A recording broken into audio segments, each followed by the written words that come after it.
boa tarde a todos aqueles que nos acompanham na Rádio Campanário e prosseguindo com o nosso ciclo de entrevistas pré-eleitorais, hoje temos o prazer de receber Sónia Ramos, que procura a reeleição para a Assembleia da República pelo Círculo de Évora.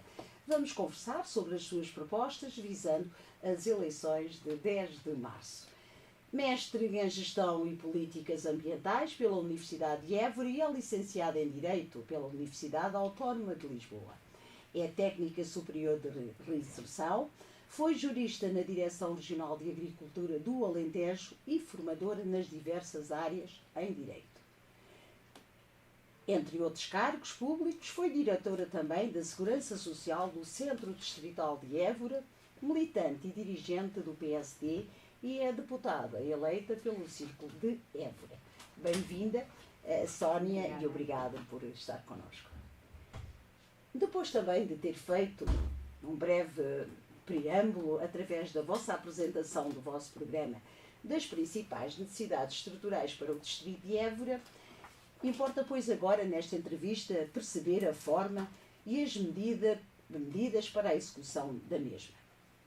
A AD propõe a redução das assimetrias regionais.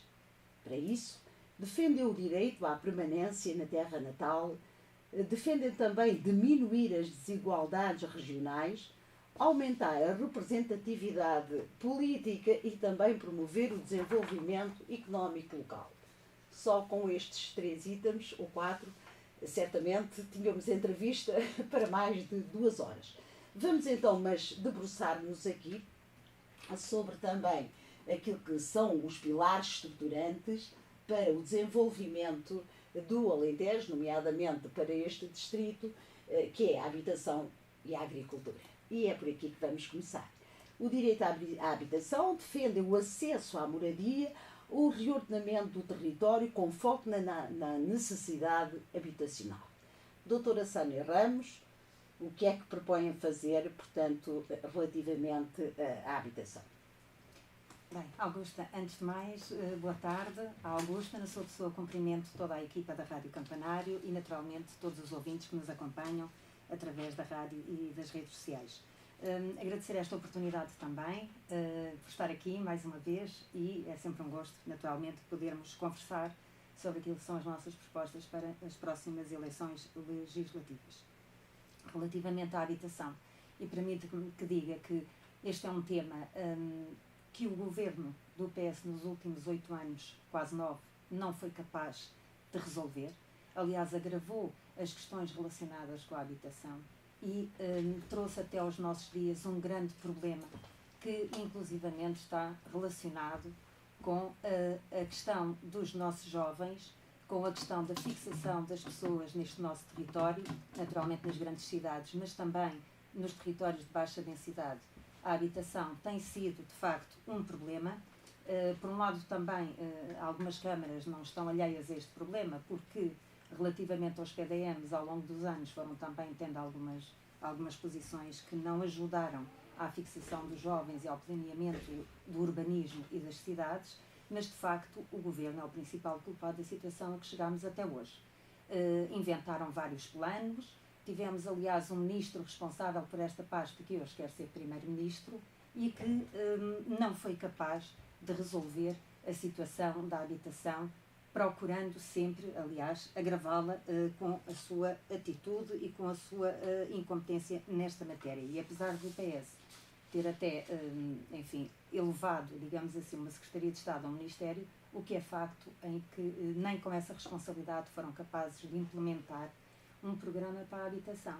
E quero aqui relembrar que o próprio PS, aquilo que veio propor foi um arrendamento coercivo aos proprietários portugueses, levando a que as pessoas que muitas vezes empenham todas as suas economias em imobiliário para poderem acrescentar à sua reforma alguns rendimentos, tivessem sido assaltados um dia com esta grande ideia que foi o arrendamento compulsivo, que era essa a proposta e que, aliás, fez levantar o país inteiro.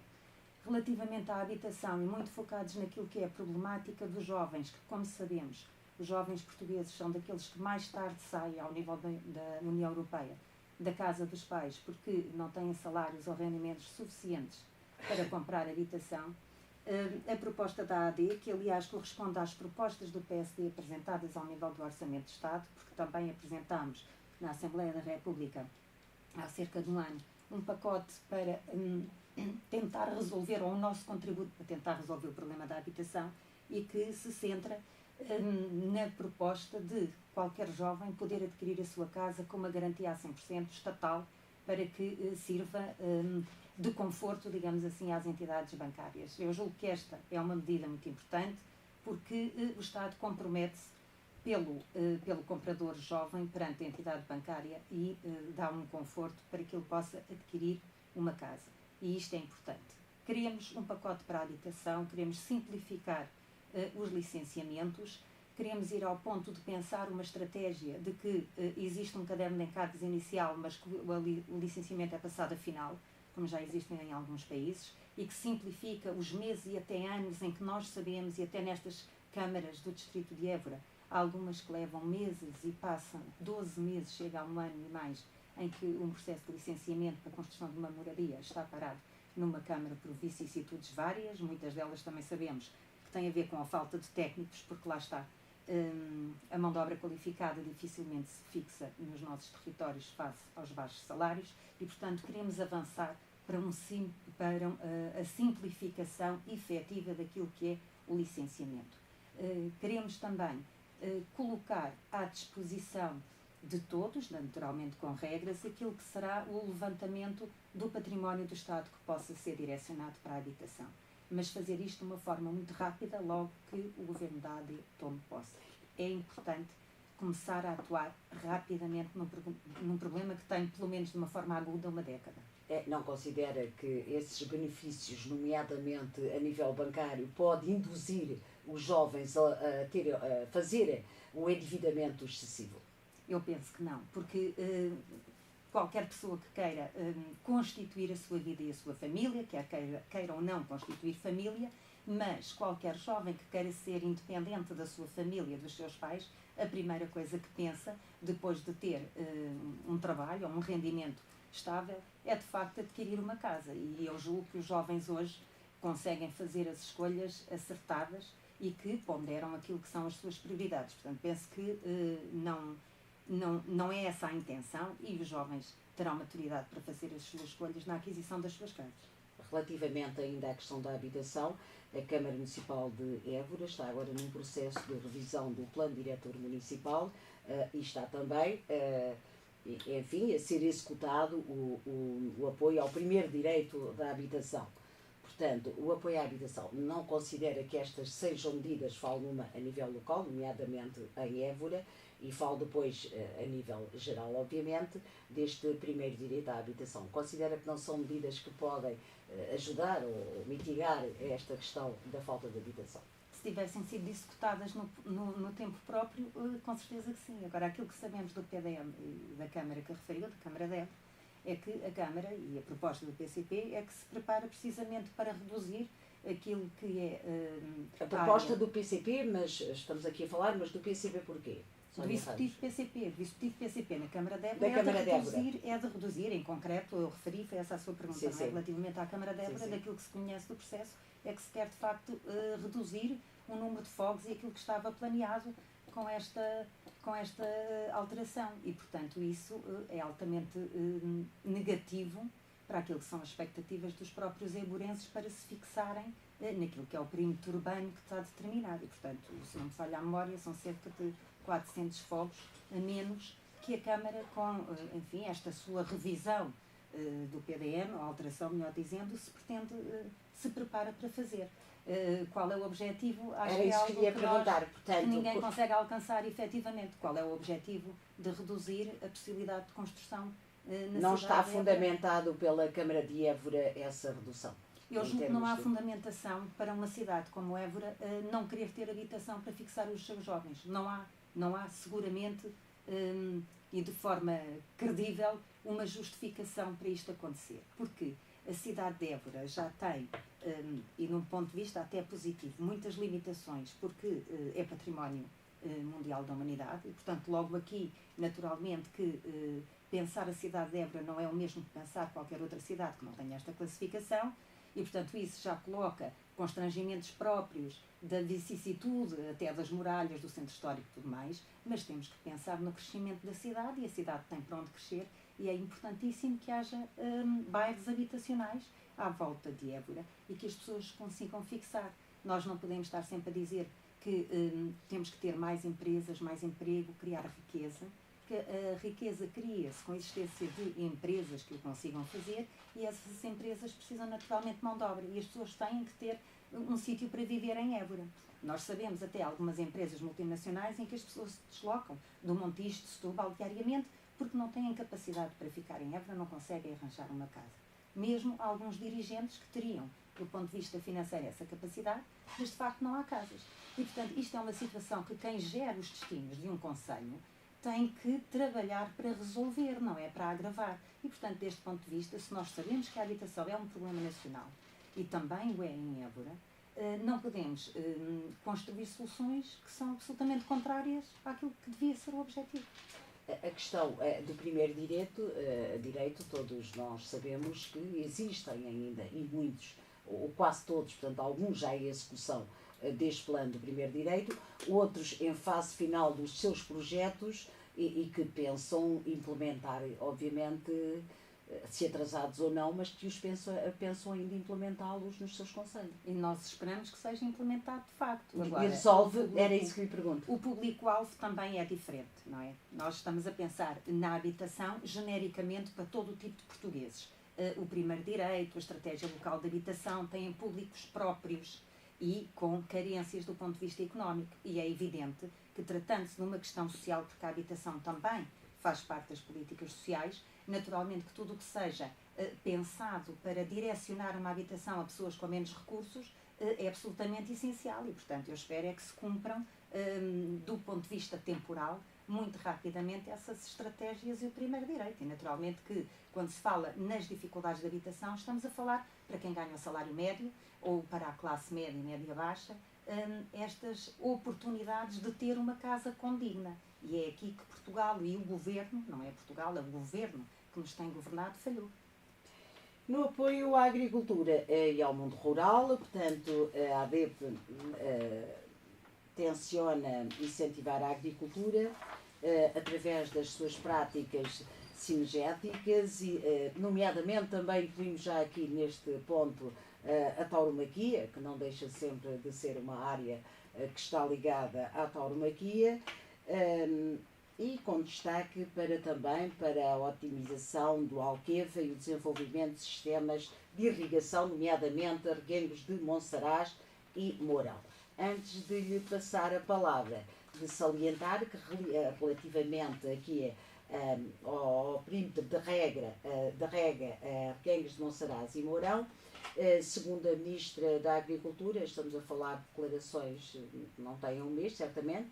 A primeira fase em Reguengos de Monsaraz está quase na fase de adjudicação e será concluída até ao ano de 2025, avançando também que a fase para o perímetro de regra de Mourão estará mais atrasado, mas que garantem que, portanto, estar concluída também até ao final de 2028.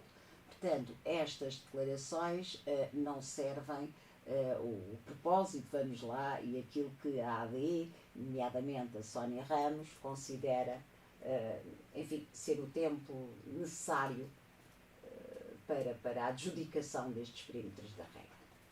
O que eu entendo é que temos novamente quase uma década de atraso, nomeadamente quanto ao bloco de rega de Reguengos de Monsaraz. Todos nos lembramos de que, a partir de 2015-16, eram sucessivas as manifestações públicas do então Presidente da Câmara relativamente ao arranque do bloco de rega. E ele nunca aconteceu, pese embora várias primeiras pedras ou várias cerimónias de anúncios, sobretudo, relativamente à sua construção.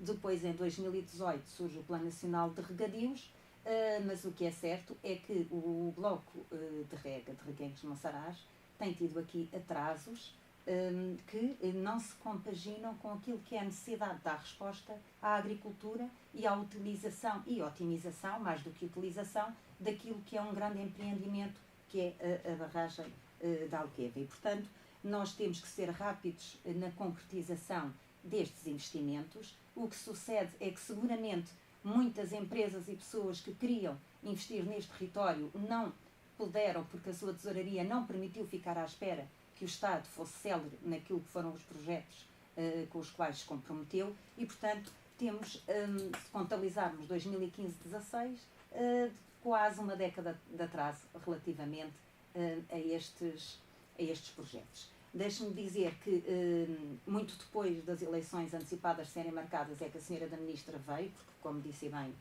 essa notícia tem poucas semanas. Dizer que o Bloco de Rega de Mourão não é uma realidade, porque não existe nenhum estudo, nem está concretizado do ponto de vista da EDIA. E, portanto, quanto a Mourão não há atraso nenhum. Fomos nós, na Assembleia da República, desde 22, que colocámos esta questão na ordem do dia e na agenda da Assembleia e que, aliás, o PS conseguiu chumbar, porque esta foi uma proposta muito concreta que nós apresentámos para o Orçamento 24 e que o PS chumbou, e que era a possibilidade de iniciar a planificação e os estudos para o Bloco de Rega de Mourão. E o PS chumbou essa proposta. Portanto, não está atrasado. Do ponto de vista do PS, não existe e não vai existir. Porque se não fosse o PSD a levantar esta questão na Assembleia da República e a questionar diretamente a senhora Ministra, porque é que ela falhou aos alentejanos, quando roubou, talvez seja uma expressão muito forte, mas retirou 1/3 do território do Concelho de Mourão e não deram nada em troca relativamente à construção, porque aquilo que nós vimos hoje é um território que, por exemplo, no caso da Aldeia da Luz, perdeu metade dos seus habitantes. Ainda hoje se vê em quesilas com a EDIA relativamente à propriedade e aos registros de determinados equipamentos municipais. Até relativamente às obras que o cemitério exigia, levaram-se anos aqui a falar com a EDIA relativamente a isso e, portanto, Mourão é um concelho que tem muitas queixas do Partido Socialista e tem tantas mais queixas que a própria Câmara era socialista quando tudo isto começou a ser pensado, que a própria Câmara não conseguiu, junto do governo do seu partido, levar nada para Mourão. Provavelmente por isso é que em 21 perderam a Câmara Municipal. E, portanto, a colocação na agenda nacional e que vamos, seguramente, a partir de 10 de março, incluir no Plano Nacional de Recandios, é o Bloco de Rega de Mourão, que para este governo não existiu. Queremos, de facto, permitir que os proprietários tenham condições para fazer pequenas barragens e charcas, porque nós temos que reter toda a água que conseguirmos no Alentejo e, portanto, essa é naturalmente também uma prioridade no sentido de aligeirarmos os licenciamentos e as autorizações para esse efeito. E nós temos que olhar para a nossa agricultura e perceber que tem que ser uma atividade rentável, de forma a que as pessoas possam fixar no território.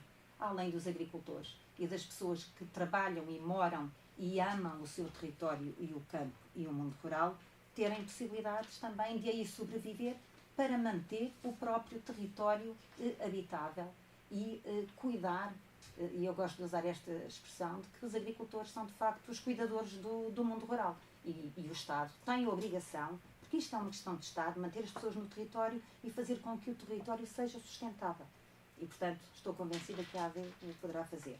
Quanto à tauromaquia, só muito brevemente, nós queremos, e foi aliás também uma proposta apresentada pelo PSD para o Orçamento de Estado de 2024, novamente chumbada pelo PS, equiparar o IVA das tauromaquias a qualquer espetáculo, quer as pessoas apreciem ou não. Isso está na liberdade de cada um. Agora achamos que é uma medida absolutamente discriminatória, aquilo que o PS fez, naturalmente também para agradar outras forças de extrema-esquerda, quando subiu o IVA da tauromaquia. Portanto, houve subscrições. Quantas subscrições nesse decreto-lei conseguiu a vossa proposta? Não foi um decreto-lei, foi uma proposta, peço ao desculpa. Orçamento de Estado, no sentido de equiparar a qualquer espetáculo Foi cultural. chumbado porquê? Só para termos uma noção. Foi chumbado pelo PS essa proposta e, portanto, manteve-se no IVA máximo.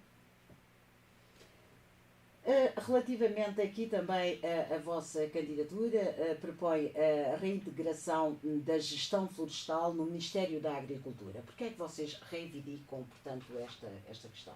O que é que lhes parece? É muito simples. O PS também, sempre numa lógica de agradar muito às esquerdas, retirou as competências quanto às florestas do Ministério da Agricultura para o Ministério do Ambiente. Portanto, justificando com uma melhor gestão ambiental, digamos assim, do património das florestas. Só que nós sabemos, no que diz respeito à floresta privada, que a floresta, do ponto de vista autónomo, não é rentável, até porque, como todos nós sabemos, do ponto de vista temporal, manter e renovar tudo o que é uma floresta leva anos e décadas e, portanto, aquilo que sucede é que os proprietários normalmente dedicam-se à agricultura, à agropecuária e têm também floresta. E isto exige uma gestão integrada do território e da propriedade rural. Ora, só faz sentido manter as florestas no Ministério da Agricultura, até porque os agricultores, naturalmente, que têm que otimizar aquilo que são as suas terras, o seu património e a sua atividade económica. E, portanto, normalmente, dentro de uma herdade ou de uma propriedade, existem vários tipos de fins agrícolas, a floresta é uma delas, e, portanto, o que faz sentido é que seja o Ministério da Agricultura, de facto, a ter a tutela sobre, de uma forma genérica, o mundo rural, ou tudo aquilo que pode e que serve de base à atividade agrícola, e normalmente a floresta está integrada naquilo que é qualquer exploração agrícola ou casa agrícola. E, aliás, esta é uma proposta e uma promessa que o próprio presidente do PSD e líder da Aliança Democrática já se comprometeu. Doutora Sónia Ramos, relativamente, e vamos ter que encurtar tempo, senão não vamos ter tempo, penso, de tocar os pontos e as áreas que consideramos importantes perceber do vosso programa, e vamos aqui juntar a educação também e a saúde. Inclui a transferência nomeadamente na saúde, inclui a transferência de instituições do ensino superior, suponho que da Universidade de Évora para o Hospital Central do Alentejo.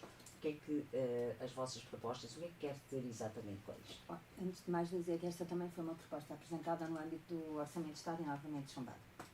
E que naturalmente em sintonia com a Universidade de Évora, e ainda há menos de 15 dias estivemos novamente reunidos com a Sra. Reitora. Como se sabe, o hospital tem vários hectares que, não tendo sido desanexados para o efeito da construção do hospital, existe ali uma área que neste momento é da STAM e, portanto, é do Estado. E em que a Sra. Reitora está, e aliás já fez declarações públicas nesse sentido, está em conversações com a STAM para lhe venderem ou cederem, enfim, da forma que for possível, naturalmente, a área suficiente porque se quer transferir para os terrenos contíguos ao novo hospital, a Escola Superior de Saúde e a Escola de Saúde e Desenvolvimento Humano, uma vez que há cerca de um ano ou dois a Universidade de Évora abriu novos cursos na área da saúde, biomédicas e ciências farmacêuticas, e a visão da reitoria, e nós concordamos com ela e não só concordamos como apoiamos totalmente, tem a ver com o facto de se criar, e pode-se-lhe chamar outro nome, mas um cluster de saúde anexo ao hospital, de forma a pensar, porque já está constituída, uma comissão para a constituição do curso de medicina, e tudo isto faz sentido se funcionar no hospital, com a vertente prática, e, portanto, a ideia da universidade, já há alguns anos, é de facto deslocalizar a escola de enfermagem, de forma a que os alunos possam estar diretamente ligados, estagiar e observar aquilo que é a parte prática do curso no próprio hospital. E, portanto, teríamos um grande cluster da saúde, e que nós queremos que seja um polo de investigação e que, naturalmente, também permita que os médicos, os profissionais de saúde, possam ter a vertente da academia, se assim quiserem, mas também terem a possibilidade de fazer investigação e de estarem em Évora como poderiam estar em Lisboa ou em Coimbra num grande hospital, e eu acho que os alentejanos merecem ter esta ambição. E porque estamos a falar do Hospital Central do Alentejo, que está em execução, todos sabemos, aliás, é público, que tem havido aqui um diferendo entre a Câmara Municipal de Évora e o Governo relativamente às acessibilidades. O que é que sabe deste processo? Acessibilidades e infraestruturas. Aquilo que sabemos é que a Câmara de Évora, e sem emitir qualquer tipo de opinião relativamente à posição, mas aquilo que sabe é que a Câmara de Évora entende que não pode ser penalizada do ponto de vista financeiro com a construção das acessibilidades e infraestruturas. Ainda ocorreu a celebração de um protocolo com Marta Temido enquanto Ministra da Saúde. Há cerca de um mês ou dois atrás o Presidente da Câmara vem novamente dizer que afinal não consegue, de acordo com as circunstâncias que ele considera concretas, avançar para o projeto. Naturalmente que estamos a falar de milhões de euros para fazer concretizar os projetos, de especialidades, de acessibilidades, etc. E eu julgo que estamos aqui numa encruzilhada muito complicada de resolver, porque de facto o Ministério da Saúde e o Governo não podem estar a construir uma ilha, e foi sempre isto que nós dissemos, até porque há aqui outra questão que não está resolvida também, que são as expropriações. Portanto, aquilo que tem que haver é um real entendimento e compromisso entre ambas as partes, e de facto também percebo, de alguma forma, a posição de um Presidente de Câmara que, olhando para a fatura financeira daquilo que está em causa, peça ajuda ao Governo. E, portanto, tem que haver aqui um encontro de vontades. Mas nós não podemos estar a construir um hospital desta dimensão, que corresponde a uma ambição do nosso povo alentejano, e depois não ter forma de lá chegar. Mas aqui a grande questão também é que ainda não foram iniciados, tanto quanto sei, esses processos, nomeadamente das expropriações. Exato. Que são sempre os mais complexos. Exatamente. Como é que pode haver já à cabeça um envelope financeiro que possa dar resposta a um valor que ainda não é conhecido? Pois, mas há que fazer projetos de especialidades. E esses projetos, daquilo que se sabe, eram e estavam previstos nesse tal protocolo, que seria a Câmara a fazer esses projetos de especialidade, que, se a Câmara conseguir fazer com os recursos humanos que tem, poderia ir avançando. Agora, o que é facto é que Governo e Câmara têm que se entender, porque só eles é que estão na posse de toda a informação que lhes permite chegar a um consenso. Agora, de facto, é quase incompreensível como é que, pelo menos daquilo que é público, não há conversações com os proprietários relativamente ao início deste processo. Daquilo que é público. Sónia Ramos, corremos o risco de sermos notícia no mundo se tivermos, portanto, um hospital desta dimensão construído e não termos forma de lá chegar. Mas tenho que lhe perguntar, portanto, antes de sermos notícia no mundo, que certamente nenhum de nós quererá, se for eleita, como é que se vai debater também sobre este assunto e como é que consegue também, no fundo, ser ou não intermediária, que é eleita pelo Círculo de Évora, num processo como este? Qual é que será a sua atitude? Eu não sei se vamos ou não ser notícia no mundo, porque não, talvez estamos aqui, exatamente, sim, mas já somos notícia no mundo, no sentido figurado, com certeza. Mas já somos notícia no mundo porque temos um IP2 que atravessa o Hospital Central de Évora neste momento. E, portanto, isso também não é conhecido que haja uma situação semelhante noutra parte, pelo menos da Europa. Augusta, felizmente o PSD conseguiu também, neste Orçamento de Estado, apresentar esta proposta que lhe referi, que tinha a ver precisamente com a transferência destas escolas para o hospital, para os terrenos contíguos ao hospital. E, portanto, o presidente do PSD e líder da Aliança Democrática está a par destes enormes constrangimentos para as acessibilidades do hospital, e estou convencidíssima de que, sendo nós governo, é provavelmente o dossiê mais importante, ou o primeiro dossiê a resolver no distrito de Évora, que não é apenas o distrito, é da região. E, portanto, nós vamos empenhar todas as forças e toda a magistratura, permita-me, política, que possamos empenhar na resolução deste assunto, que é absolutamente urgente. Resolver esta situação, ou pelo menos iniciar os procedimentos, que era isso que nós esperávamos relativamente às expropriações, pelo menos. Sónia Ramos, continuamos, portanto, naquilo que é, com certeza, também importante, tão importante, que já levo uns anos sentada nesta cadeira com candidatos à minha frente, com propostas na área da saúde, de fixação de médicos e profissionais de saúde no Alentejo.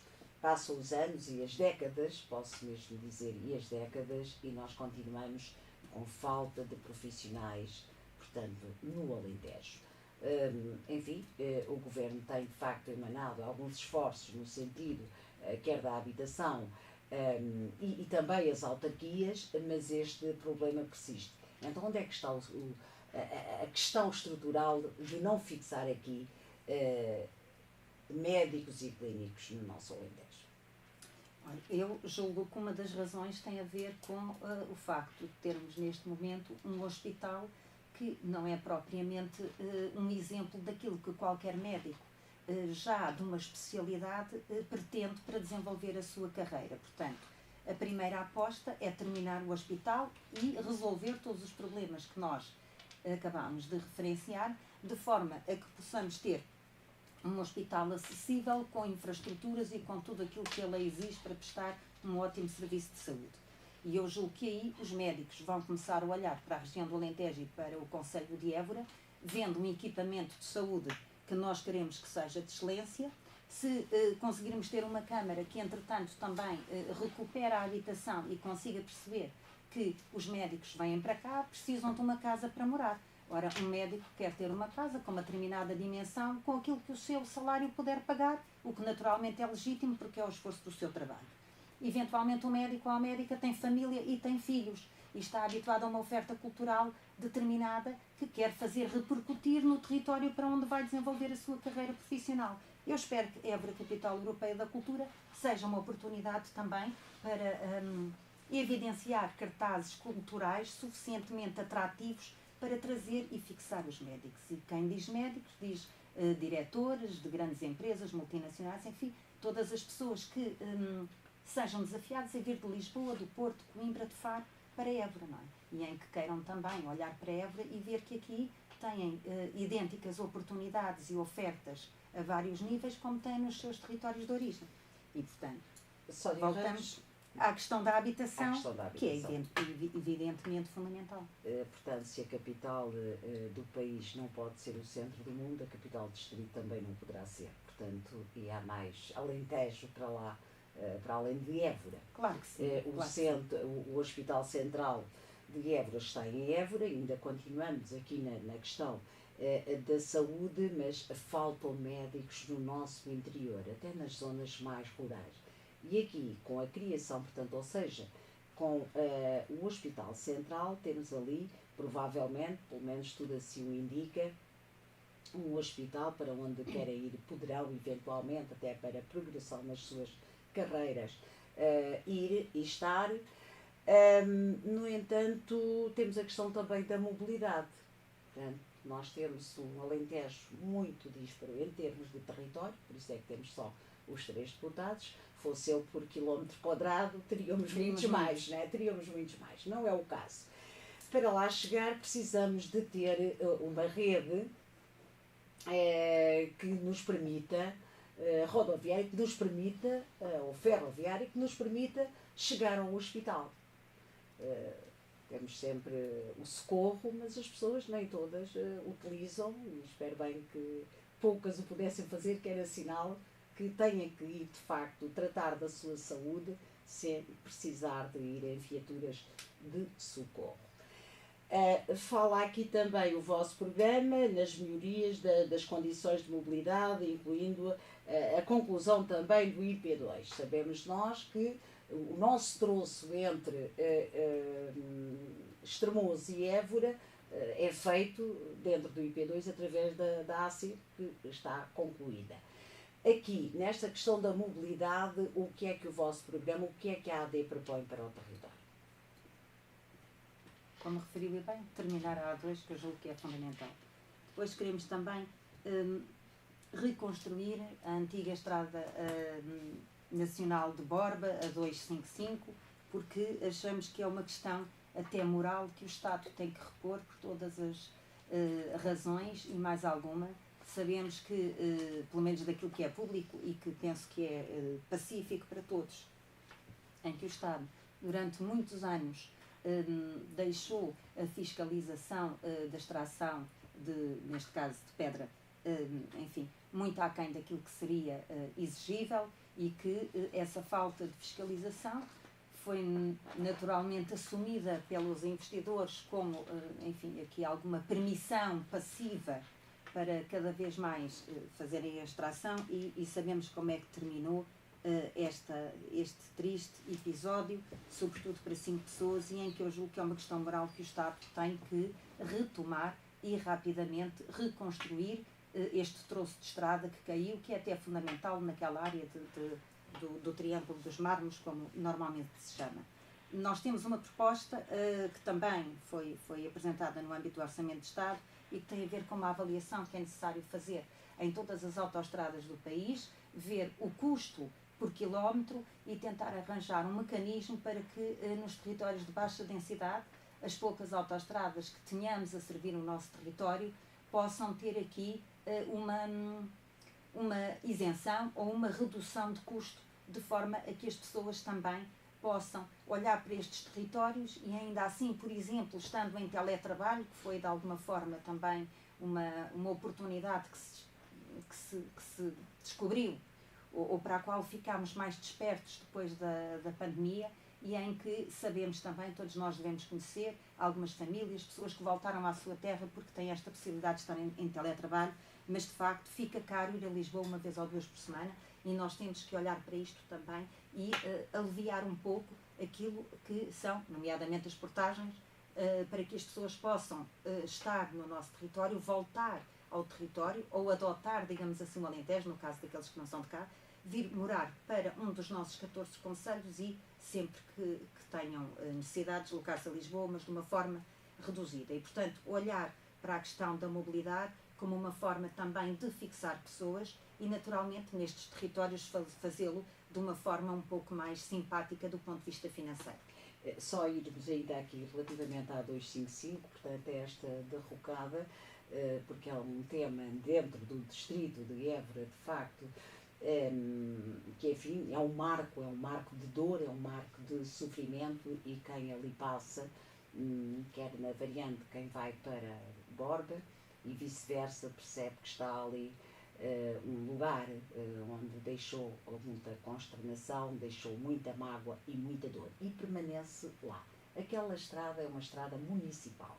Quando me fala no Estado, já era. Quando sim, caiu, já era uma estrada municipal. Foi desclassificada, já era municipal. E quando fala no Estado, portanto, ele já devia ter intervido.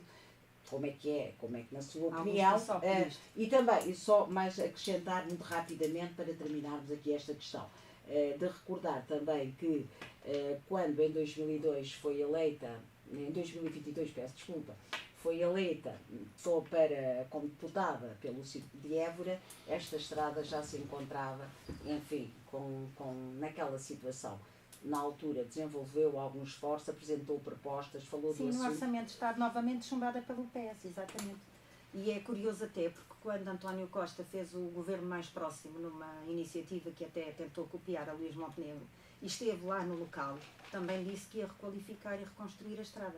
Simplesmente depois chumbou a proposta do PSD, agora, em final de 23, para o Orçamento de 24, de reconstruir esta estrada. Portanto, o programa da Aliança Democrática, ia dizer PSD, está baseado na esmagadora maioria das propostas que o ano passado e 2022 foi possível apresentar na Assembleia da República. Portanto, nós estamos a falar de cor, temos um trabalho efetuado, comprovado, e que de facto o PS diz uma coisa, mas depois faz outra. Dizer que, como disse muito bem, neste momento é uma estrada municipal, mas nem Borba nem Vila Viçosa, as câmaras têm orçamento. É absolutamente imoral pedir a uma destas câmaras que reconstrua aquela estrada e depois, durante o ano, por exemplo, não paga os funcionários ou não paga a sua despesa corrente.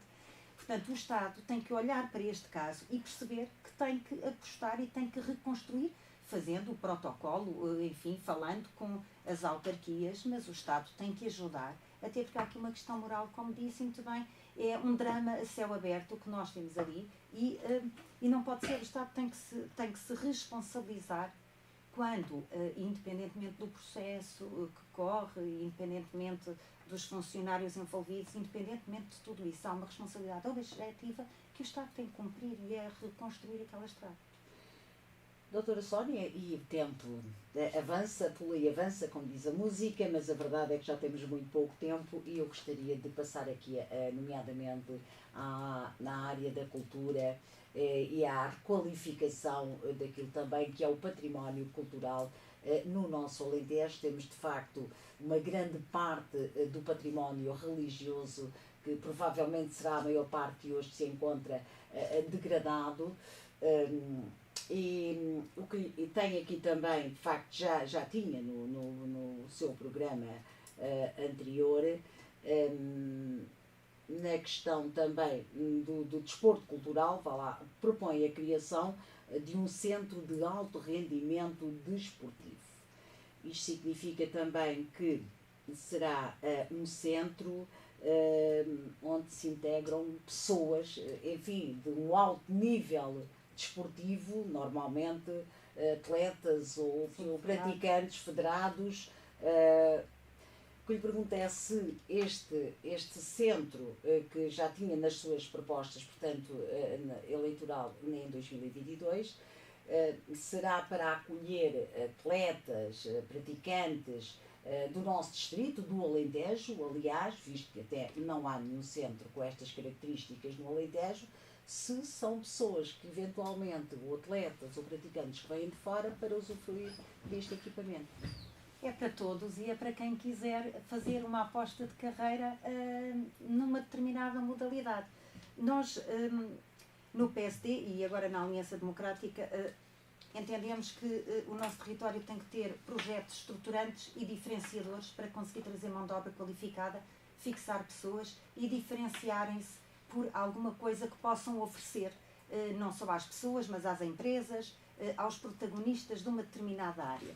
E, por um lado, entendemos que a questão da saúde, como descrevi, como um grande cluster da saúde, é um desses projetos estruturantes do Alentejo, e este centro de alto rendimento desportivo também pode ser um grande centro que tenha a capacidade de atrair pessoas, atletas nacionais e internacionais, na modalidade que vier a ser definida pelas associações e pela capacidade instalada ao nível da área desportiva e naturalmente da Universidade de Évora, que é sempre uma instituição âncora da nossa região e em que existe um departamento de desporto e que vê com bons olhos aquilo que é esta proposta, que aliás nasceu do PSD, da secção de Évora, em conversação com um conjunto de clubes ao longo dos últimos anos. E, portanto, dois projetos estruturantes que nós entendemos que se podem conciliar com a questão cultural, da Évora Capital Europeia da Cultura, e que esperamos nós, se a 11 de março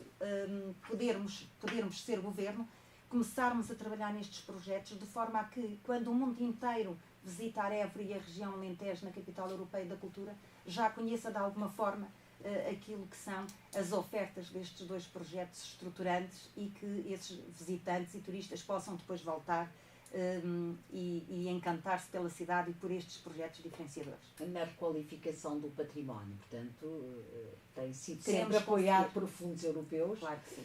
E algum tem sido recuperado, na sua opinião, fica aquém das necessidades? Fica aquém das necessidades, infelizmente. Aliás, a ex-diretora da Cultura, da Direção Regional de Cultura, a doutora Ana Paula Amendoeira, tem dito de facto isso, não tem conseguido verbas suficientes para requalificar todo o nosso património. Há uma vertente boa e significa que temos muito património cultural edificado. O menos bom é que de facto ele precisa de requalificação e de manutenção e aí de facto não temos conseguido estar à altura, digamos assim, da nossa história. Permita-me só dar aqui alguns exemplos e que têm a ver com as muralhas dos nossos castelos, nos concelhos, nos 14 concelhos que temos, mas evidenciar também, por exemplo, Estremoz e Arraiolos e Évora, que está agora numa pequena requalificação, mas de facto, por exemplo, Montemoro Novo tem das intempéries de dezembro de há 2 anos, tem, e até, enfim, foi interditado e agora, enfim, uma parte que já se pode circular, mas toda a muralha do castelo de Montemoro Novo e boa parte dela caiu ou está em risco de ruir e, portanto, por questões de segurança, naturalmente tem que ser intervencionada. Mas isto para lhe dizer que temos um património edificado vastíssimo e que, de facto, precisa que o PRR, enfim, seja mais generoso para a sua requalificação e que outros fundos europeus possam, de facto, manter aquilo que é a nossa história, a nossa identidade e a ligação ao território. Relativamente, já estamos a acelerar, estamos na reta final, relativamente à educação, portanto, a vossa proposta também é da recuperação do tempo de serviço de professores, tem havido sempre aqui um braço de ferro entre o atual governo e os professores, relativamente enfim, a esta recuperação do tempo de serviço pelo impacto que irá causar, enfim,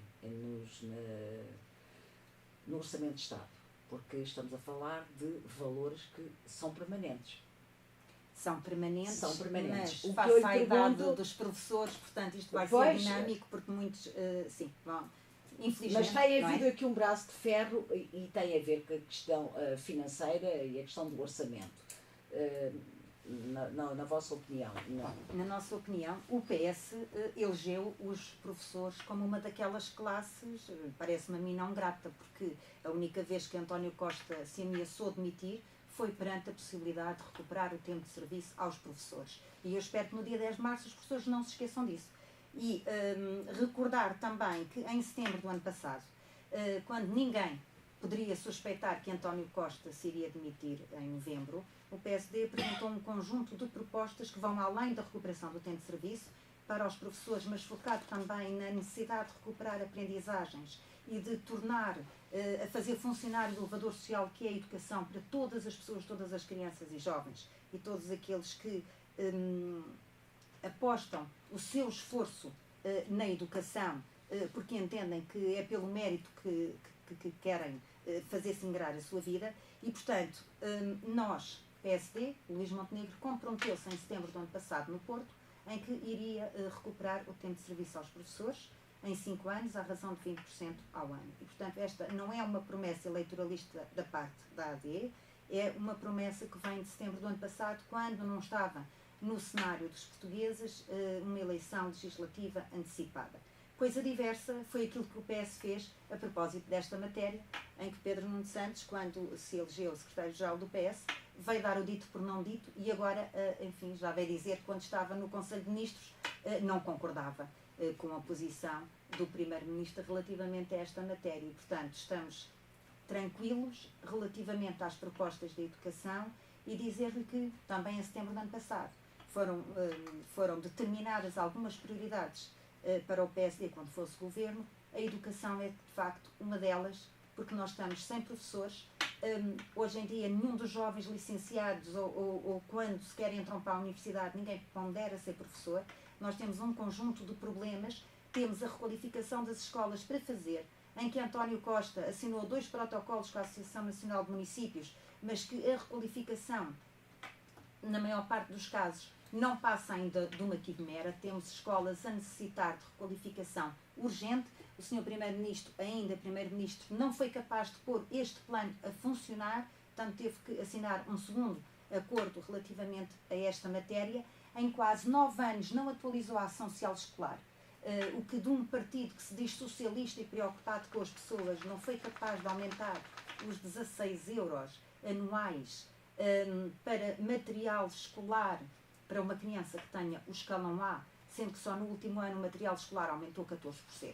E, portanto, é esta a sensibilidade social que o PS tem para oferecer no dia 10 de março e que eu estou convencida que as pessoas se vão lembrar daquilo que tem sido o desastre também na política da educação, sobretudo em política de educação do PS. E, portanto, nós não nos podemos conformar com estas situações, não nos podemos conformar com o facto do PS, que há 20 anos atrás dizia que a educação era uma paixão e em que agora simplesmente se limitou a acabar com o elevador social, que é a educação do ponto de vista da igualdade de oportunidades para aqueles que não nasceram numa família abastada do ponto de vista financeiro e em que querem ter igual oportunidades e são mais do que legítimas, e é isso que o PS negou à esmagadora maioria dos portugueses.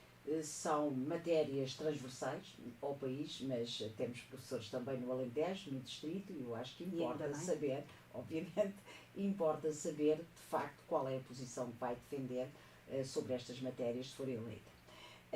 Como o acesso gratuito às creches, mas já existe.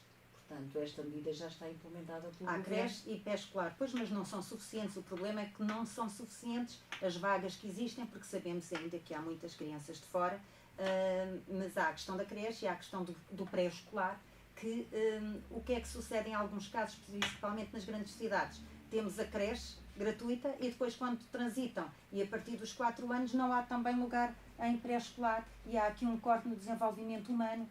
destas crianças. E, portanto, nós temos que apostar na educação. E, aliás, esta permita-me agora também aqui um parênteses para dizer que nós queremos colocar as creches na alçada da tutela do Ministério da Educação e não da Segurança Social, porque se entende que a educação começa a partir do momento em que existe vida humana e que, do momento zero, digamos assim, da vida humana. E, portanto, tem que haver aqui uma continuidade daquilo que é o desenvolvimento da política de educação e pedagógica e, portanto, dizer-lhe que não pode haver apenas os lugares e a universalização da creche para todos, tem que haver também do pré-escolar, de forma a que não haja cortes no desenvolvimento das crianças.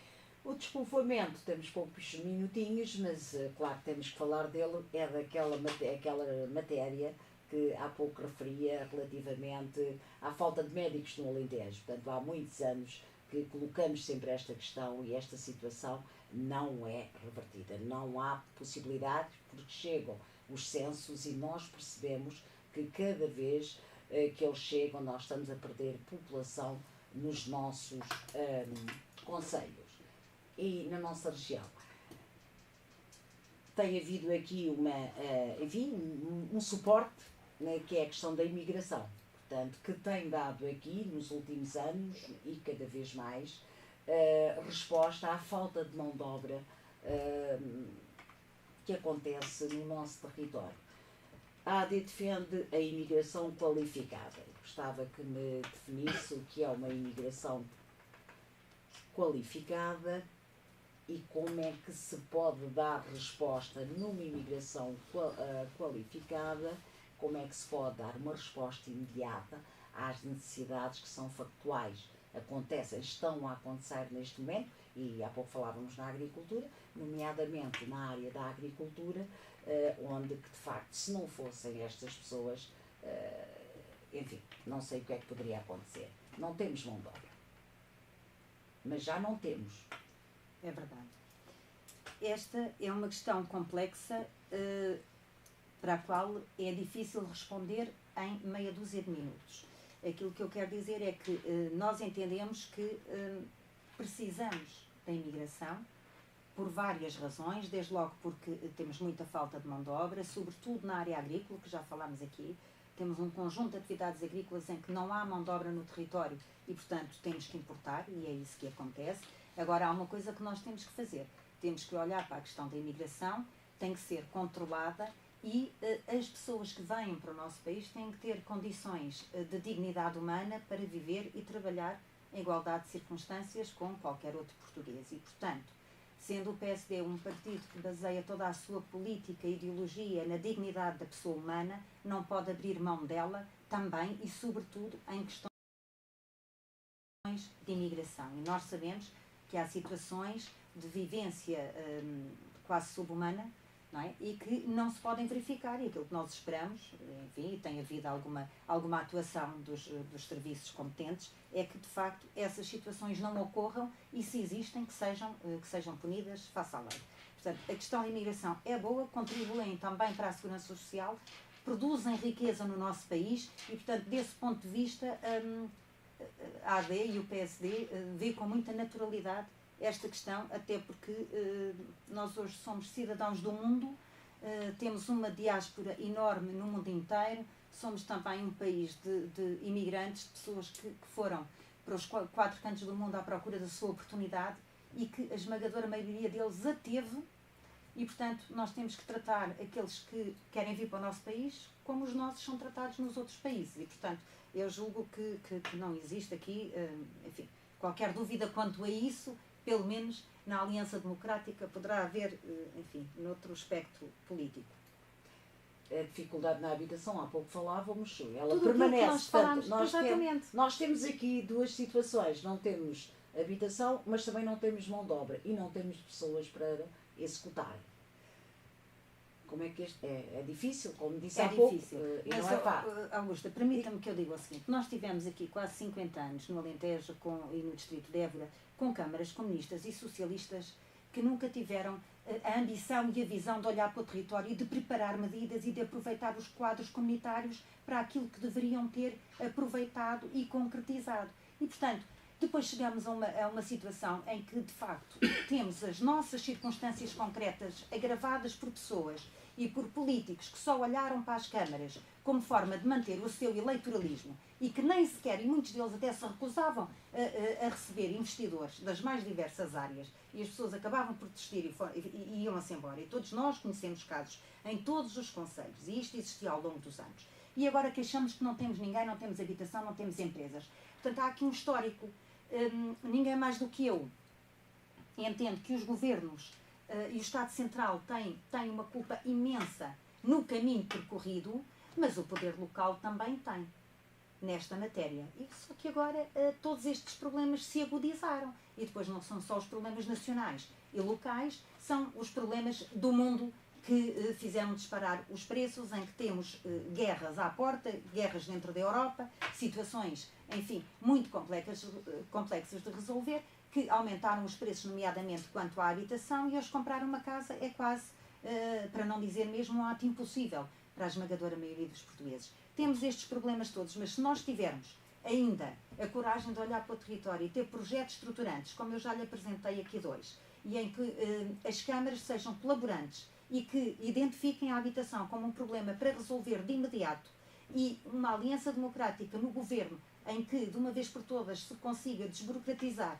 quanto aos licenciamentos, admitir que temos que construir mais casas para fazer descer os preços. Requalificar, não sei se posso continuar a falar. Peço imensa desculpa, era um sinal que já deveria ter terminado. Peço imensa desculpa. Não faz mal. Pronto, dizia eu, agora perdi-me aqui um pouco também, assustei-me aqui com este sinal sonoro, mas há um conjunto de circunstâncias que foram agravadas e que naturalmente são nossas e que são nacionais e depois são internacionais e todo o contexto internacional, mas a questão da habitação tem que existir um pacto nas próprias câmaras também, porque estou convencida que o Governo da AD fará a diferença e vai fazer legislação para desburocratizar e aumentar, dizia eu, a área de construção, porque isto é importante, para fazer também baixar o preço das casas. E casas que tenham em vista aquilo que são os rendimentos médios das famílias médias, nós conseguiremos resolver este problema. É evidente que é preciso algum tempo, mas como eu lhe disse há pouco também, se nós conseguirmos identificar, e isso tem que ser feito, o Governo Socialista não conseguiu fazer, identificar por concelho, por distrito, por região, quais são os edifícios do estado de volutos que podem ser disponibilizados para a habitação, nós em 2 ou 3 meses conseguimos fazer aqui alguma coisa visível para as pessoas. E é isto que eu estou convencida que os portugueses nos vão dar a possibilidade de fazer a partir do dia 10 de março. Este sinal com o qual nos assustámos significava, como disse há pouco, já deveríamos ter terminado, mas não podemos terminar, nomeadamente, sem abordarmos de forma muito transversal e muito sucinta a questão do ambiente, obviamente, e a questão da ferrovia. Estamos a falar da linha que está a ser construída, e esperamos que até ao final deste ano fique concluída, de Sines-Caia, que passa e atravessa o nosso distrito do Alentejo, com previsões ou não, e esta também era a questão, da plataforma de cargas e descargas no Alandroal, entre Vila Viçosa e Alandroal. Também já existia esta proposta quando a Sónia Ramos foi deputada durante estes 2 anos de Essa proposta que nunca foi concretizada, como sabemos, até porque isso da parte, estou aqui a perguntar. Parte do Governo, esse terminal de mercadorias não existe ainda, não está contemplado nos planos existentes. O que existe é um estudo da IP que foi também de alguma forma efetuado e pressionado por parte das câmaras municipais, que aliás pagaram de forma conjunta esse estudo, e que diz que é viável fazer ali um terminal de mercadorias. E ainda bem que o estudo diz que é viável. Nós também, em 2023, entregámos esta proposta no Orçamento de Estado relativamente ao terminal, e ficámos muito expectantes, mas mais uma vez o PS chumbou esta proposta para o Orçamento de Estado, e aquilo, tanto quanto se sabe, está orçado em 11 milhões de euros, que não é significativo para o Orçamento de Estado, mas que nós vamos fazer, temos esse compromisso, aliás está no nosso programa regional, e é evidente que o PS e a Aliança Democrática não querem ficar a ver passar os comboios, sendo que, naturalmente, que entendemos que este projeto é estruturante para o país, mas passando pela nossa região e deixando aqui, do ponto de vista ambiental também, externalidades negativas, temos que ter algum retorno que seja positivo para a região. E, portanto, tem que haver aqui uma paragem de mercadorias, um terminal, uma plataforma logística, chamem-lhe o que quiserem, de forma a que a nossa economia possa, de facto, aproveitar para exportação este meio e este investimento do Estado, que tem que servir também os alentejanos. E isto nós não vamos abrir mão. Doutora Sónia Ramos, muito obrigada. Certamente muitas mais áreas e temas a debater nesta entrevista, mas o sinal está aí, a informação tem de chegar. Muito obrigada por esta nossa conversa, que espero, enfim, que tenha levado a quem nos está a ouvir, e já sabem agora também o podcast, podem sempre ouvir quem não ouviu em direto. Enfim, esta nossa conversa de forma a também elucidar mais aqueles que neste momento estão a fazer a sua escolha para dia 10 de março. Muito obrigado mais uma vez, e lá nos encontraremos com todos os candidatos já no próximo dia 4. Muito obrigada. Obrigada.